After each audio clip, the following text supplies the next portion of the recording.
Hop. Une petite question d'abord sur Woman in Chain. Comment est-ce que tu as composé le recueil et quand est-ce que l'idée a commencé à germer d'exploiter cette thématique-là sur plusieurs nouvelles, hein? En fait, ça faisait longtemps que j'avais des textes qui étaient dans la tête, que j'arrivais pas à écrire, ou je n'étais pas vraiment mis à écrire, comme Eros Center, qui est un truc que entre le moment où j'y ai pensé la première fois et le moment où je l'ai fini, c'est passé 10 ans. Et en fait, quand j'ai fini la nouvelle dans Bifrost, Nous sommes les violeurs, il y avait déjà la nouvelle sur le Mexique, pour Frontières, pour l'anthologie Utopial, c'est déjà 2 textes. Eros Center était dans ma tête depuis des années, ça faisait 3 textes. Le 4e, je l'avais déjà écrit, je ne l'avais pas relié, mais je voulais le réécrire, donc j'ai réécrit le 4e, et puis le 5e, je l'ai fait pour finir le recueil. Ça s'est construit, le thème, je l'avais déjà en fait en moi, et il s'est imposé au fur et à mesure que je faisais les textes. Le recueil s'est construit logiquement, il y a eu une logique, à tel point que le dernier texte, c'est pas tellement un texte, c'est comme une postface du recueil, c'est comme une respiration à la fin. Je sais que les gens sont déçus par ce 4e texte, on le trouve moins fort. Il est forcément moins fort parce que son rôle n'est pas tellement d'être une entité à part, c'est juste un texte pour donner une note pas positive, mais banale. Après des violences extraordinaires sur des femmes ordinaires ou des femmes extraordinaires, et ben là c'est la violence ordinaire sur une femme ordinaire. C'est ce qu'on vit tous les jours. Ouais, parce que justement, c'est une thématique difficile, quoi. Pourquoi est-ce que tu as voulu creuser là-dedans? Ça fait des années que je veux écrire que sur des contraintes. Je veux écrire avec des contraintes. C'est des choses difficiles. Si c'est facile, je m'ennuie très rapidement et j'arrive pas à finir les trucs. Et là, c'est vrai que écrire sur les femmes en n'étant pas une femme, c'est déjà une contrainte, c'est déjà difficile. Il y avait des contraintes stylistiques sur chaque texte. Bon, Eros Center, normalement, si j'ai réussi mon coup, il doit pouvoir se lire dans l'ordre et dans le désordre. C'est quand même assez particulier comme démarche. La 5e nouvelle est écrite à la 2e personne singulier. Nous sommes les violeurs sont des rapports, des entretiens vidéo comme celui-ci.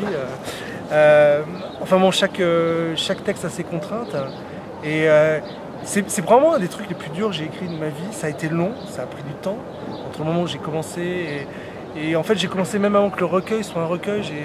Eros Center, ça faisait des années que je voulais écrire cette histoire de prostituées africaines et tout. Et c'est amusant parce que Francfort, quand on est dans l'édition, on va à Francfort, au salon du livre de Francfort Book Fair. Et donc on côtoie tous ces Eros Center, ces Love Hotel, et on les voit. Et c'est vrai que j'ai passé 10 ans de ma vie professionnelle à les voir sans avoir même l'idée de ce qu'il y avait dedans et comment ça se passait. Et c'était un monde qui existait même pas pour moi alors que je passais devant quand j'allais de mon hôtel à la Book Fair. C'était intéressant de pénétrer dans ce monde-là. J'ai toujours été fasciné par le monde de la nuit, j'ai toujours été fasciné par les prostituées, etc. Et c'était une facette du truc que je connaissais pas et je ne veux pas dire que j'étais heureux de découvrir ça, mais ça m'a vraiment à plein de niveaux interpellé, électrifié, horrifié. Ça pose des tas de questions qui vont au-delà de la morale. C'est vrai qu'aujourd'hui, le mouvement, c'est quand même de pénaliser le client. Et quand on voit des gens qui manifestent autour de la prostitution, c'est toujours des prostituées, c'est jamais des clients ou des ligues de vertu, c'est des prostituées qui disent mais putain, laissez-nous bosser. Et mais pourquoi on les laisse pas bosser? Enfin, c'est un truc, moi je me dis, mais pourquoi on les laisse pas bosser? Elles ont vraiment un rôle dans la société, pourquoi on les laisse pas bosser? Il y a des gens, c'est quasiment la seule forme d'affection, de contact physique auquel ils ont droit. Pourquoi on leur empêche d'avoir ça? Pourquoi des handicapés ne pourraient pas avoir des relations sexuelles? Et en quoi la morale, en quoi le fait qu'il y ait de l'argent qui transite, ça intéresse? Voilà, c'est 2 personnes, il y en a une qui vend son corps pour un moment, c'est fait dans le respect de la personne, si tout est clair au départ. Pourquoi on va mettre notre nez là-dedans? C'est quand même à travers ça, l'État, les lois veulent absolument rentrer dans la sphère privée. C'est catastrophique. On perd de la liberté chaque année et on trouve ça normal. En même temps, dans Eros Center, tu montres bien l'enfermement de ces prostituées. Oui, mais parce que évidemment, moi, c'est pas une question de glorifier ou de dénoncer, etc. Je montre des gens qui sont victimes de ce système-là. Il y a des gens dans ces love Centers qui sont pas victimes, et ainsi de suite. c'est toujours... La prostitution, c'est vraiment le sujet brûlant, épineux, parce que les gens voudraient que ce soit noir, blanc, et puis c'est comme tout le reste, tout est gris. Les clients sont gris, il y a des pauvres types, il y a des gens dont c'est la seule forme d'amour auquel ils ont droit, clairement, et puis il y a des filles qui font ça parce que c'est leur métier, c'est le seul métier qu'elles savent faire. Et il y en a qui font ça parce qu'elles ont envie, il y en a qui font ça, elles n'ont pas envie, sont des esclaves. C'est un problème très complexe et en tout cas, je pense pas qu'on peut le régler avec une loi, quelle qu'elle soit. Globalement, les violences faites aux femmes, c'est très complexe. Enfin, tout le monde dans ton recueil, mais c'était quand même un sujet épineux, quoi, problématique. Oui, c'est toujours épineux parce que c'est... je pense que même quelqu'un qui est hyper amoureux, il peut avoir un coup de rage, un coup de sang, un coup de colère et balancer une gifle, un coup de poing, ou qui est peut-être même pas dirigé contre la femme, mais qui est juste l'expression de frustration, de colère, de problèmes au boulot. Ça peut être n'importe quoi. C'est pas... je pense que le paradoxe des violences faites aux femmes, c'est que c'est pas toujours de la violence misogyne contre une femme, contre une personne. Ça peut être l'expression d'une misère sociale qui ressort comme ça. Les gens ont un boulot pourri, ils passent des journées nazes pendant 10 heures. Il suffit d'un mot de travers et bam, ça dégage. C'est pas excusable, hein, on n'excuse pas. C'est juste que voilà, les mécanismes sont pas si simples que ça. C'est pas forcément des mecs qui sont que des ordures. Et puis, c'est pas forcément des femmes qui sont que des cinq touches et qui sont forcément que des victimes. Des fois, il y a des... ça provoque, il y a une provocation qui monte. Ça peut aussi finir sur un coup. Et voilà, non, c'est jamais simple. C'est jamais simple. Et en même temps, les coups partent des deux côtés dans le recueil, quoi. Ouais. Ben ouais, mais bon. En même temps, les femmes dans le recueil, elles ont quasiment toutes un point commun. C'est qu'elles ont toutes fait une erreur à un moment ou à un autre de leur vie.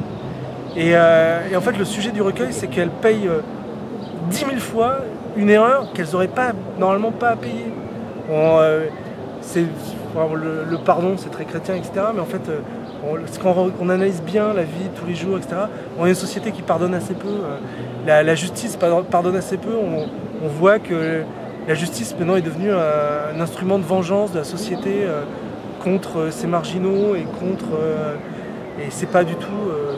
c'est fini le temps où les gens allaient en prison pour apprendre un métier, l'éducation, etc. Maintenant, on parle de peine plancher, on parle de délinquance des mineurs, on va traquer les délinquants à la maternelle. Ouais, c'est sûr, on peut faire tout et n'importe quoi, on peut aller de plus en plus loin et puis remettre la peine de mort. Et... Voilà, c'est pas... Enfin, je pense pas que c'est comme ça que la société va progresser. Ça m'étonnerait. Est-ce que tu es d'accord si on dit que c'est un recueil engagé ? Engagé ? Ouais. Non, j'aime pas ce mot. Engagé, qui dénonce ça. Je fais exprès, hein, mais... Non, ça me plaît pas. C'est pas ce que j'ai voulu faire. J'ai juste... Il y a un moment, ces textes-là, je les avais dans le ventre, il fallait qu'ils sortent, et puis ils sont sortis. Et je les ai fait pour moi, parce qu'une fois que c'est sorti, déjà j'étais fier du livre. Ce qui est quand même un sentiment, je connais assez peu quand j'écris. C'est un des rares livres où j'ai vraiment... je me souviens qu'on a fini de travailler avec Eric Holstein, et que c'était vraiment, on était dans les dernières virgules, les derniers petits problèmes, les petites conneries de traduction et autres. Je sentais venir le truc, voilà, pour moi c'est quelque chose, c'est fini, c'est un truc qui compte. Et non, ça dénonce pas, c'est juste, voilà, je vous propose 5 histoires de femmes, et peut-être elles vous feront réfléchir, peut-être elles vont vous agacer, peut-être elles vont vous choquer. C'est vous qui lisez, qui avez le pouvoir, moi j'ai fait mon boulot. On parle un petit peu des personnages, hein, on parle un peu plus fiction. Notamment sur la nouvelle qui était parue dans les Éthiopicales, un personnage qui est un salaud total, quoi. Ouais, il n'y a pas de prise, on peut pas d'empathie possible. Qui le sauve. Ouais. C'est une espèce de... cette nouvelle sur la frontière, sur les frontières, sur Juarez, sur la maquiladora et les filles, les oubliés de Juarez, les femmes tuées. C'est une espèce de métaphore inversée pour moi. C'est toujours le même problème. Je suis toujours gêné quand l'imaginaire s'intéresse au nazisme, les camps de concentration et tout, parce que quelque part, c'est la vraie vie, c'est l'histoire, ça s'est vraiment passé comme ça. On a vraiment tué des millions de juifs, on a tué des tziganes, des homosexuels, de façon la plus atroce qui soit. Et donc l'imaginaire rentre là-dedans, et donc c'est toujours un peu étrange, ça veut dire quoi, de la littérature de genre. la littérature qui est un petit peu faite pour gagner de l'argent et tout s'intéresse à ça. Il y a toujours un problème de légitimité. Et la nouvelle sur Juarez, la ville féminicide, j'avais un peu ce problème de légitimité. Et je me dis en même temps, c'est une métaphore inversée. Le lecteur, il doit comprendre que non, dans la vraie vie, il n'y a pas de sacrifice à Aztèque, il n'y a pas de démon qui a vécu 400 ans, c'est pas ça la vérité. La vérité, c'est qu'à Juarez, il y a des gens qui tuent des femmes, et de façon absolument impunément, personne n'a été arrêté, et personne n'a été mis en prison. Et puis voilà, 500, 5000 femmes, on ne sait pas. Et voilà, le texte doit renvoyer à ça, c'est une fiction, vous allez voir un personnage qui est une illustration du mal absolu, qui va rencontrer une illustration du mal absolu d'un autre continent, la mafia russe d'un côté, les dieux mayas, aztèques et autres de l'autre. Et en fait, dans la vraie vie, c'est pas ça. C'est des gens normaux qui tuent des femmes normales et qui les tuent par dizaines, par centaines. Et la métaphore, elle est là, la métaphore du sacrifice, je vous arrache les viscères, je vous arrache le cœur, je fais brûler tout ça, je vous détruis les os, j'en fais de la poudre que je mélange avec la cocaïne. Cette métaphore, elle est là pour tout le temps rappeler, dans la vraie vie, c'est beaucoup plus simple, c'est beaucoup plus banal, c'est beaucoup plus terne. C'est juste des gens qui tuent d'autres gens. Justement, parlons de l'irruption du fantastique dans cette nouvelle, mais comme dans Heroes Center ou par petites touches comme ça. En fait, pourquoi est-ce que tu utilises le fantastique? On en aurait quasiment pas besoin. J'utilise le fantastique justement parce que c'est aussi... Enfin, le défi du recueil, c'était de dire l'imaginaire peut s'intéresser à des sujets de société. J'ai toujours posé la question sur la Seconde Guerre mondiale, les nazis, tout, c'est toujours un truc qui me titille. En même temps, je me dis putain, je peux pas, j'ai pas le coffre pour faire ça. J'essaie de lire L'échiquier du mal, le bouquin me sort par les yeux de tous les côtés. Je trouve que c'est vraiment un bouquin qui m'écœure. Et je me dis voilà, et je me dis bon, en même temps, il y a des sujets, les femmes battues. Pourquoi on ne pourrait pas utiliser l'imaginaire pour en parler? Pourquoi on ne pourrait pas utiliser la fantaisie fantastique? C'était le défi du livre, c'est-à-dire de traiter de violences ordinaires d'une façon imaginaire et en même temps ramener le lecteur sur le réel, sur le quotidien, sur la réalité. Et c'est vrai que si la magie avait été vraiment, encore que sur La vie féminicide, elle est frontale, mais sur Heroes Center, elle n'est pas frontale. On sait pas.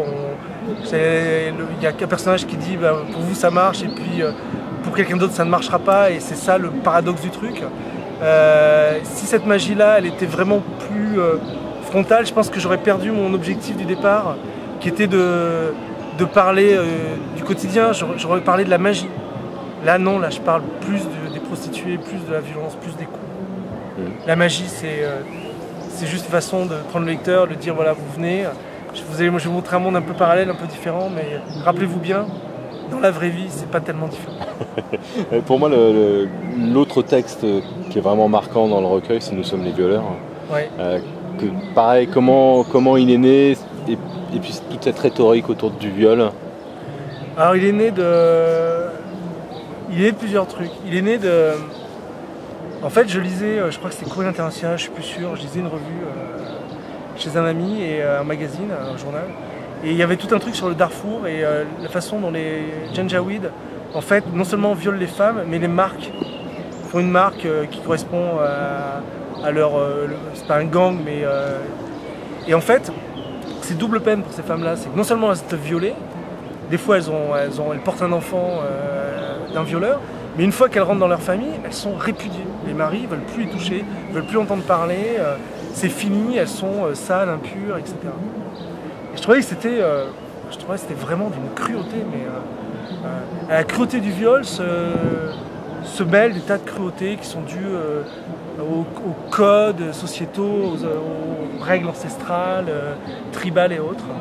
Et donc je me disais, bon, ça m'intéresse pas de parler du Darfour. Je sais pas, le Darfour ça m'intéresse pas, je connais pas, ça me parle pas tellement. Par contre, ça m'intéresse de parler d'un pays où la France se bat et où on a des soldats et un truc qui est la guerre la plus chère de l'histoire de l'humanité, qui est la guerre d'Afghanistan. C'est plus cher que la guerre en Irak, c'est plus cher que d'aller tuer Kadhafi, c'est plus cher que le Vietnam, c'est plus cher que la Seconde Guerre mondiale. Comme c'est de la technologie, tout de suite ça va très très cher, ça devient vite très cher, il y a des drones, des machins. C'est une guerre, c'est déjà une guerre de science-fiction. c'est la première vraie guerre de science-fiction où il y a des robots qui se passent à la place des hommes. Où on apprend que des drones ont fait sauter des chefs pakistanais et puis de temps en temps leurs 3 gamins, mais bon ça c'est pas très important. Mais, et donc cette guerre-là, je la trouvais fascinante à cause des drones. Et je me disais, bon ben je vais aller jusqu'au bout du truc. Les viols d'un côté, les drones de l'autre. Et puis pourquoi pas Monsanto en plus, parce que la Monsanto, je trouve que c'est un bon truc sur lequel taper, quoi. Et donc j'ai mélangé tout ça. Et après le plus dur, c'était de trouver un angle pour raconter cette histoire, parce que il fallait que ce soit dérangeant, mais pas dérangeant en montrant des viols, parce que dérangeant en montrant des viols, quelque part, c'est une forme de voyeurisme et tout, ça m'intéresse pas d'écrire des viols, de raconter des viols, et puis de faire des pages sur les viols, ça me saoule. Et donc je me suis dit, tiens, je vais être dérangeant en disant que la façon dont on a gagné la guerre d'Afghanistan, c'est en violant les femmes. Et pourquoi? Parce qu'on les a remis dans le centre du récit. La guerre moderne, c'est un storytelling, il y a un récit, il faut que ça soit raconté. Il faut aller tuer Ben Laden, il faut lutter contre les terroristes. Il y a des tas de raisons qui font qu'on fait la guerre. C'est pas forcément le pétrole en Irak, non, c'est Saddam Hussein, c'était un monstre, puis un jour ça devient un monstre, et puis 3 ans avant, c'était pas un monstre du tout, mais bon, peu importe.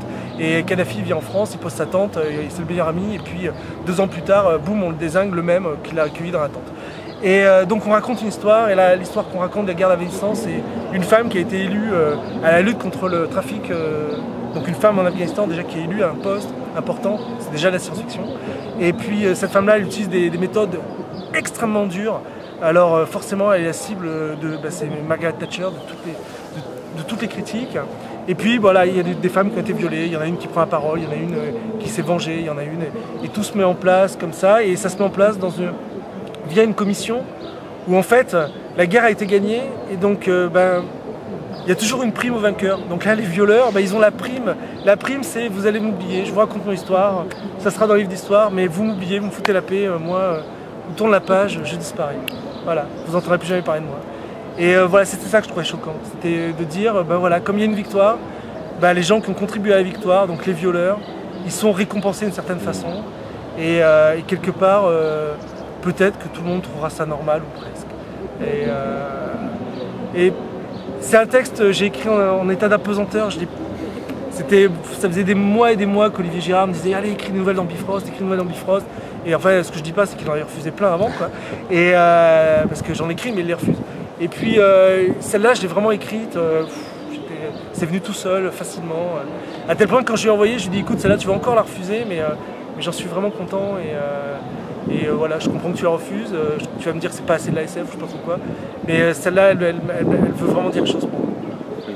Petite question sur du sel sous les paupières, parce que le temps passe. Pareil, comment est née l'idée de ce roman? Ça c'est très simple, j'avais écrit une nouvelle pour l'Anto de Daniel Rich qui s'appelait Futur Antérieur, je crois.